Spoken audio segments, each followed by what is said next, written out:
Toxic ಚಿತ್ರದ ಹೊಸ ಟ್ರೀಸರ್ ಒಂದು ಬಿಡುಗಡೆಯಾಗಿದೆ. ಇಡೀ ದೇಶವೇ ಕಾದುಕೊಳ್ಳುತ್ತಿದ್ದ ರಾಕಿಂಗ್ ಸ್ಟಾರ್ ಯಶ್ ಅವರ ಟಾಕ್ಸಿಕ್ ಚಿತ್ರದ ಜುಲೈ 1ರಂದು ಭರ್ಜರಿ ಬಿಗ್ ಅಪ್ಲೋಡ್ ಹೊರಬಿದ್ದಿದೆ. ಹೌದು, ಚಿತ್ರತಂಡ ಇಂದು ಸಿನಿಮಾದ ಹೊಸದೊಂದು ಇಂಟ್ರೆಸ್ಟಿಂಗ್ ಟ್ರೀಸರ್ ಅನ್ನು ಬಿಡುಗಡೆ ಮಾಡಿದ್ದು, ಇದರ ಆರಂಭದಲ್ಲೇ ವೀಕ್ಷಕರಿಗೆ ವಿಭಿನ್ನವಾದ ಎಚ್ಚರಿಕೆಯೊಂದನ್ನು ನೀಡಲಾಗಿದೆ.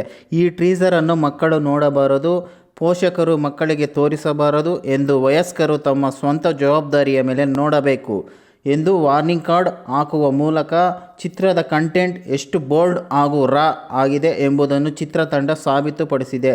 ಲೇಡೀಸ್ ಅಂಡ್ ಲೇಡೀಸ್ ಹೆಸರಿನಲ್ಲಿ ಬಿಡುಗಡೆಯಾಗಿರುವ ಈ ಭೀಕರ ಟ್ರೀಸರ್ನಲ್ಲಿ ಚಿತ್ರದ ಪ್ರಮುಖ ನಾಯಕಿಯರ ಖಡಕ್ ಪಾತ್ರಗಳ ಭರ್ಜರಿ ಝಲಕ್ ತೋರಿಸಲಾಗಿದ್ದು, ಸಿನಿಮಾ ಆಗಸ್ಟ್ನಲ್ಲಿ ವಿಶ್ವಾದ್ಯಂತ ರಿಲೀಸ್ ಆಗಲಿದೆ. ಟಾಕ್ಸಿಕ್ ಚಿತ್ರದಲ್ಲಿ 5 ನಾಯಕಿಯರಿದ್ದಾರೆ. ಗಂಗಾ ಪಾತ್ರದಲ್ಲಿ ನಯನತಾರಾ, ನಾಡಿಯಾ ಪಾತ್ರದಲ್ಲಿ ಕಿಯಾರಾ ಅಡ್ವಾಣಿ, ರೇಬಾಕ ಪಾತ್ರದಲ್ಲಿ ತಾರಾ ಸುತಾರಿಯಾ, ಎಲಿಜಬೆತ್ ಪಾತ್ರದಲ್ಲಿ ಉಮಾ ಕುರೇಶಿ ಮತ್ತು ಮೆಲಿಸಾ ಪಾತ್ರದಲ್ಲಿ ರುಕ್ಮಿಣಿ ವಸಂತ್ ನಟಿಸಿದ್ದಾರೆ. ಇನ್ನಷ್ಟು ಹೆಚ್ಚಿನ ಮಾಹಿತಿಗಾಗಿ ಫಾಲೋ ಮಾಡಿ ಬ್ರಿಗೇಡ್ ನ್ಯೂಸ್ ಕನ್ನಡ.